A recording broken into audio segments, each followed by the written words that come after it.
My top 10 matches of 2024 that I watched personally. Now, these are matches that I personally have watched, and I say they are in no particular order. If they were, I would have reorganized this. I would be shuffling this all around and just be like, okay, this is my definitive 1, this is my definitive 2, 3, 4, 5, 6, 7, 8, 9, 10. You get it. But it's in no particular order.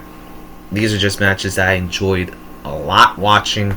Some of them have repeat people that I seen, and just overall just had a good time just watching. Some of them I seen live. Well, one of them. Not a couple of them. There's a couple of them I seen live. I saw live, and it was the best damn thing. Starting with this match right here. Roman Reigns versus Cody Rhodes in Bloodline Rules, or should I say it in the Santi voice? Bloodline Rules! It's gonna be Bloodline Rules! For the Undisputed WWE Championship in the main event of WrestleMania Night 2. There's no doubt about it. This is not only just my favorite WrestleMania match of all time, this is my favorite wrestling match of all time. I got to see this live in my hometown of Philadelphia at WrestleMania, and the match itself is just a bona fide bell to bell, give me all the shenanigans possible kind of match that you'll just see. And it took a while to get to it, and even when it took a while to get to it, it was still super freaking fun all around, and the match quality just kept picking up as certain things just kept happening and kept happening and kept happening while you just waited for the stuff to happen. And I was just like, maybe they're not gonna do anything, maybe they're not gonna try to pull off some unnecessary stuff, and then they did, and it just made it better. It just made it so much better. The WrestleMania 39 match is a classic, but this WrestleMania 40 match is one of the all-time greats. The entrances were insane. Cody with his mask and Brandy with him was fantastic. Roman being performed out by the Philadelphia School District Orchestra. Jesus Christ, dude. And then the quality work was just incredible. And then in the middle of the match, Roman saying, can't nobody win with a crossroads. Like, nobody can win with that move. Oh, the foreshadowing of it was so fun. After Cody Rhodes was going to try to win the match, you got an interference from Jimmy Uso. Then he had Jey Uso. Then you had Solo Sikoa and Roman Reigns, with Roman hitting the Samoan spike. No, Roman hitting the spear, with Solo hitting the Samoan spike. Then you had John Cena come out, which was incredible. Then you had The Rock come out, which was incredible. You had the Shield music with Seth Rollins on one leg afterwards, and then the goddamn Undertaker come out, which generated perhaps maybe the greatest scream that you'll ever hear. My reaction is on my channel.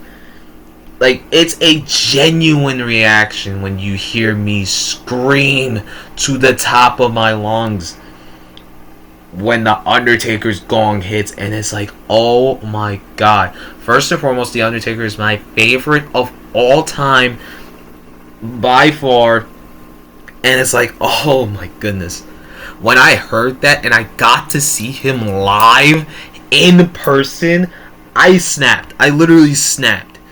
And it was the best damn thing. It was the best damn thing. You had this Roman hitting Cody, or hitting Seth with the chair, still not over the betrayal, and that's where the backfire happens at the end of the day, with Cody hitting 3 crossroads, ending the 1,316-day reign of Roman as a champion.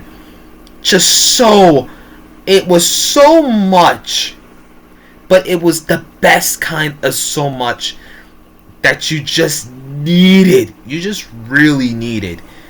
And I like how they're waiting to pull the trigger on the third match.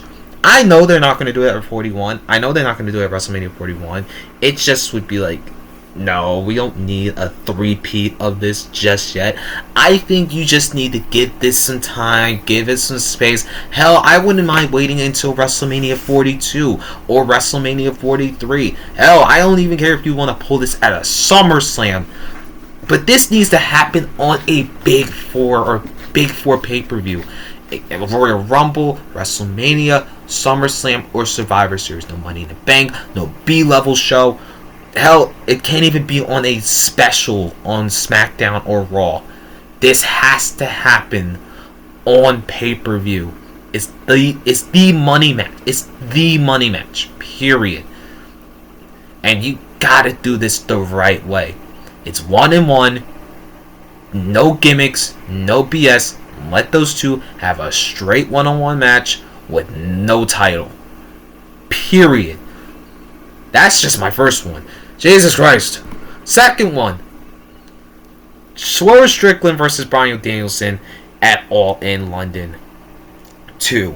The emotion of this match is incredible. The technical work of this match is incredible. Bryan versus Swerve is insanely good. And for what's worth it, for my time, my short time of watching AEW and kind of watching this on an illegal stream, it was one of the best title matches of the year. That's not the match that I just talked about, Roman versus Cody. We all knew that Bryan was heading into this match with a limit, and he has been, and seeing him not on TV now kind of has just like taken the life out of all Elite Wrestling, because like he carried with him like a huge amount of story. He carried with him like a huge amount of like anticipation whenever his matches was up next, and he was dealing with a lot. He was hurt heading into this match with Swerve Strickland, and Swerve Strickland was the best, most improved character or improved wrestler in all of wrestling in 2024. I loved him as Isaiah Swerve Scott in NXT when he was part of Hit Row with Top Dollar, was Ashante and B-Fab. Dude, this dude has such talent that WWE or Vince McMahon just never capitalized on, and I wish that he was still in WWE, but it doesn't matter. But these two had a classic. There was such great back and forth storytelling, and the final moments of this match is just pure mwah. Chef's kiss. It's a chef's kiss between Danielson and Swerve that ends just so perfectly with Danielson winning out of nowhere and pinning Swerve for the title to a raucous ovation in front of, I believe, 50,000-60,000 in Wembley. So perfect. It was so perfect. It's one of my favorite AEW matches I've watched this year, and there's another one that I was able to watch on illegal streams. And it was just, this in particular had my emotions going, because when I saw Bryan hold up the title, I was like, oh my god, he actually did it. Like, oh, he actually won the title. I thought that heading into this match, there's no reason that Bryan is going to win, that he was going to walk out as champion. Swerve is in the run of his career. There's no way that he's going to lose, that he lost out of nowhere, but it was like a good loss that you just need, that just felt like it needed to happen. Because, good lord, Swerve did his fucking work this year. Swerve, like I said, was the best improved wrestler this year, which was so unbelievable. And I loved every minute of this match. The tap out finish, so incredible. And the final countdown, one of the best entrance theme songs in wrestling history. But let's go from technical wrestling and pompous and bells to whatever the fuck this was.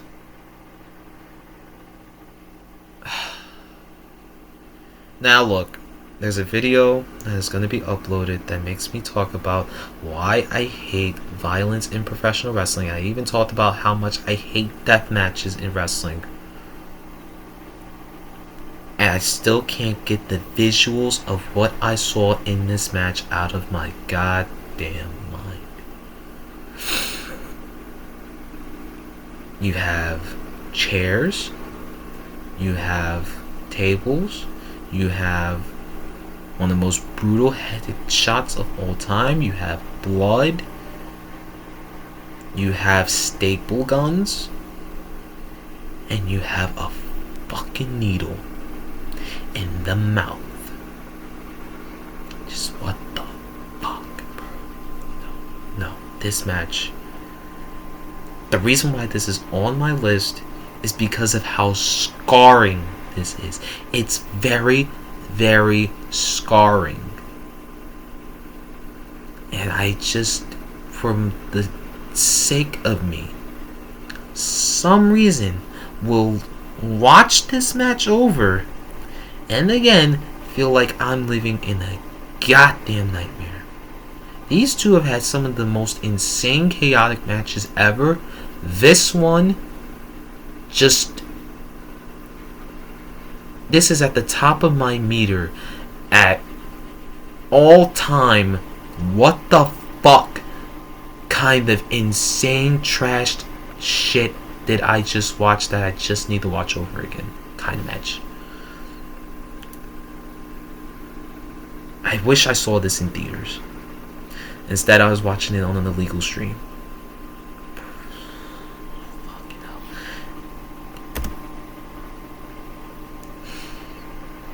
I had to wake up early to get to this event. I kept my Saturday very high because they had two of my favorite matches from NXT and one of my favorite matches ever in WrestleMania Night 1. Dijak, Briggs, Femi, NXT North American Championship.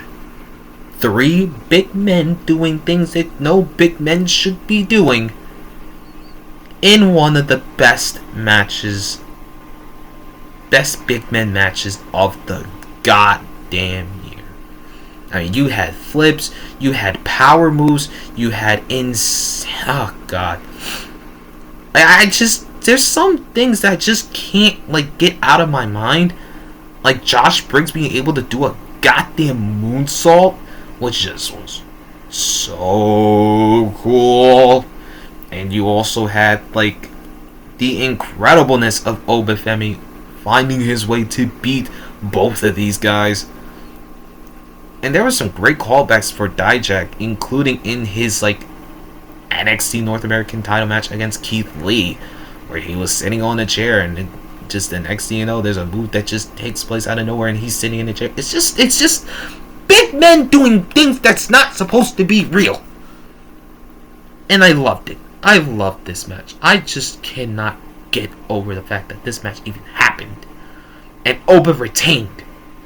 When I thought that Dijak was going to win this match. I picked Dijak to win this match.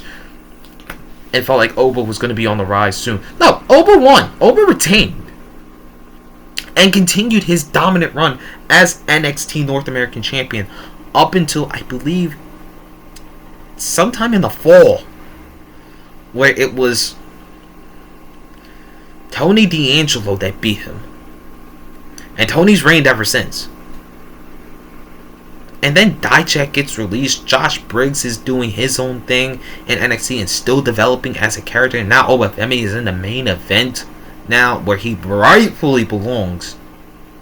It kind of sucks that this was, I think this was one of Dijak's last matches in NXT, and I think it was one of his last matches in WWE, and I hate it.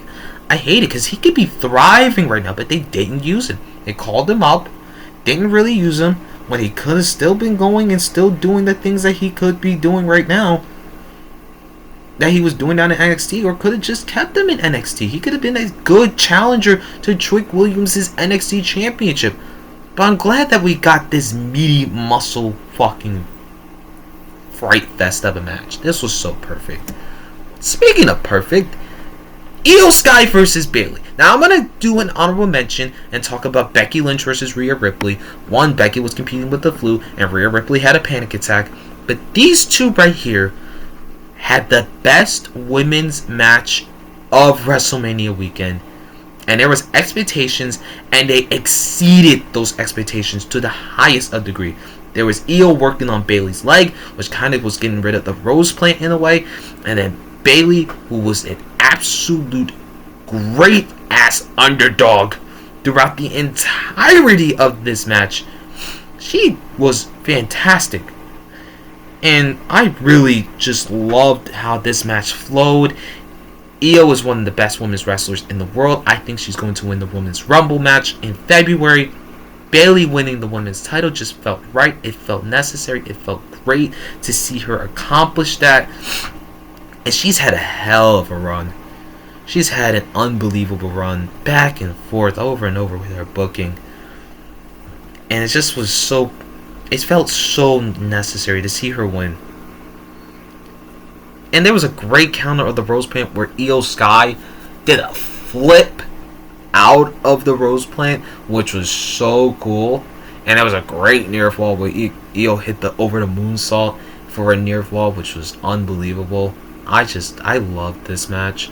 Damage Control, the story imploding was fantastic. I enjoyed the hell out of that segment between Bayley and Damage Control, with Bayley exposing what Io and Kairi and Asuka was talking about behind her back with her Japanese. Oh my god. Love this match, love this match, love this match. Speaking of loving matches, Gunther versus Sami Zayn. Now I know a lot of people have a lot of arguments about Sami Zayn beating Gunther for the Intercontinental Championship. But if there was anybody that could take the title off of Gunther and have a legitimate reign with the title, Sami Zayn is the one. Sami Zayn is number one, and it's not even close. I cannot lie to you. I loved this match. Anytime Sami Zayn is in a match at WrestleMania, he provokes the greatest amount of emotion you will ever seek. From WrestleMania 32 to 34, 36, 7, 8, 9, 40. I know he's going to have a match at WrestleMania 41. He's probably going to have a match at WrestleMania 42. I don't know about WrestleMania 43. But when this man has a match at WrestleMania, he provokes the greatest amount of emotion. Whether it's good emotion or it's bad emotion, he produces that emotion quite like no other. And it's just so perfect. The emotion here that he provided before the match. Perfect with Chad Gable, with Kevin Owens, with his wife and his son. Oh my god! This was so freaking fun.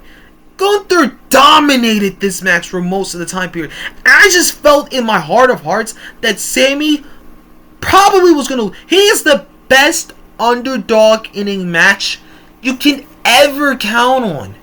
He's the best damn underdog in a match that you ever can count on, because whenever you think that he's going to be down and out for the count, he somehow fights back, and he just comes back with just this ferociousness and fearlessness like any other.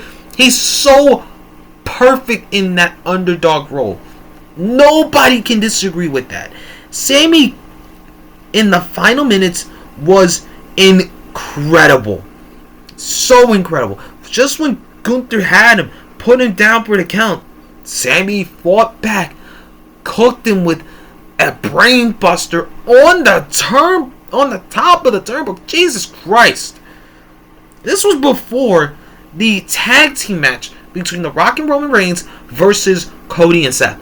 Think about it like this. This was one of the matches in the semi-main, and the crowd lost their fucking mind. Now, I'm not gonna say that. I'm gonna say this. It was quiet because it was cold, but it picked up heavy by the end of the match. Once Sami won, the pop was incredible. The pop was insane. I popped huge. I tuned in, watched that match from start to finish. It was so freaking awesome. And Sammy's charge up, Sammy's comebacks were so phenomenal. Gunther's selling was phenomenal. I think this was the right time to do a reset on certain championship reigns. WrestleMania was a night of resets. WrestleMania 40 was the night of resets. This was it right here. This was a much needed reset. Gunther's 666-day reign as champion was phenomenal. Sammy winning the title was even better. And you couldn't ask for a better champion than Sami Zayn, who won the Intercontinental title, lost the Intercontinental title to an up-and-comer, and ever since then has continued on this incredible run, because Sami Zayn is he's just so good. He's consistent. His consistency is why he is one of the best there is. His consistency as an underdog, his consistency as a champion that can be dependable on having good matches. And Gunther has gone on to even bigger heights. Once he lost the Intercontinental title, it was like, okay, when is he going to be world champion? When's King of the Ring? When is he going to be world champion? When's world champion? When's the world title at SummerSlam? Yup. Yeah. And it's so good to see those two thriving the way that they're thriving. Now, Sammy, I know, is not having a particularly fun time, and Gunther is not having, one of the best reigns as champion. But my God, these two killed it. And I just could not get enough of it in that time period. Speaking of can't get enough, Lyra Valkyria, Roxanne Perez, NXT Women's Championship, Stand and Deliver. This is the second Stand and Deliver match. And I know I have 3 WrestleMania matches on here. And these are 5 matches that I've seen live. And I particularly love this match from Stand and Deliver more so than any other match. It was 2 of the best women's wrestlers in NXT. And I will say this for a fact. Roxanne Perez is the best damn women's wrestler in NXT by far. She is perfect. She is incredible. She has had the most consistently well thought out matches in NXT. There are some duds that she's had, but my goodness, her heel character is phenomenally put together. And the crevices of the heel character that was coming together was perfectly built in this match. Lyra Valkyria had a fantastic run in NXT up until her call up. And I enjoyed the hell out of the fact that this match was taking place right before several other important matches. And the crowd was red hot before the NXT Championship match, before the Mello versus Trick match. This was the best match on the card that wasn't Briggs versus Oba versus Dijak. The technical wrestling in this was perfect. The selling by Lyra was perfect. It was so fun to see these two just kick ass, and without Lola Vice cashing in her little contract that she had, like the Money in the Bank, the breakout thing. This just felt so right. Roxanne winning was the right choice, because her walking out as champion just felt like it was necessary more so than anything else. I enjoyed the living hell out of watching this match live. Like I said, there's a lot of details that I just can't just describe, because even when recapping it and trying to watch it again, it just doesn't take away from the live feeling, the live emotion. It just was perfect. This was so fun. It was so fun. And the crowd, like I said, was electric from the start to finish. And Roxanne had a match on Raw, literally a couple days after, and she was pretty good. I hope she comes up to the main roster. She wins either the Women's World Championship or the WWE Women's Championship. I don't want to see her in the mid-card titles. I want to see her as the main champion. And I hope it happens in 2025. That's the one thing that I want to see. I'm going to have a top 5 wrestling predictions list where I give my top 5 things I want. Not just in just one particular promotion, but multiple promotions. I want to see Roxanne win a world championship in WWE in 2025. She's that damn good. And Lyra Valkyria also really damn good. Such a good match from Stand and Deliver. And you have this match. Now, I talk about the violence of Hangman Page versus Swerve Strickland. The violence of CM Punk versus Drew McIntyre inside Hell in a Cell in Bad Blood. My only gripe with this is that it kicked off the show. This should have been the main event. Period. I love Roman Reigns. I love Cody Rhodes. I understand the Bloodline story and I understand The Rock. But for that to be the main event over this, yeah, that did not make any sense to me. That did not make any sense to me. This is the first Bad Blood pay-per-view also in 20 years. Come on now. Come on now. This had to main event. This had to be the last match on the card. Because no other match equaled this. The level of blood, violence, and hell that these two put each other through, with Punk being bloodied, with Drew being hit with a toolbox, with the necklace, with Drew taking oh my god, taking a nasty steel steps bump on his back, missing a claymore. This was just so brutal. Now, there's a level of violence that I can't take inside of a wrestling match. Hell in a Cell, it kind of just pushes it a little bit more, but not too far. There was violence in this match, but it didn't push the boundaries like a Swerve versus Hangman did. Because my goodness, they to push the boundaries of what this meant to be. The blood loss was massive. Drew actually got legitimately busted open from the toolbox. And they sold this perfect. This is what Hell in a Cell is supposed to be. Now, I get it made its comeback in 2023, and I was there for it. When I first saw it live, I was like, oh my god, Hell in a Cell is back. But not like this. This was true Hell in a Cell at its peak, at its finest, at its best. Bloodied, physical, emotional, violent, and it takes your career away. Love this match. Love this so much. I wish it just main evented. Wonder how many more. Okay, I got two more. Ilya versus Trick at Vengeance Day. Now, compared to their match at Spring Breakin', this is the better match story-wise and also in-ring wise. Because Trick and Ilya have great chemistry. They had a match before in 2023. And these two ran it back again. And this match was so fun because of the story implementations that it had, with Trick walking in as the challenger and also performing double duty, because he competed in a tag team match earlier with Carmelo Hayes for the NXT Tag Team Championships. It was super fun. This was so fun. I can't lie. This was one of the better matches that I got to watch heading into NXT, heading into Stand and Deliver, heading into the weekend. This was a really good technical match. It was so good back and forth, and Trick selling in this match was super fun. And it just was like, at one point, it felt like he was going to get there, but didn't get there in the end. And I like the fact that they did wait to pull the trigger on Trick instead of giving him the title at this moment, because I think it just would have been too soon.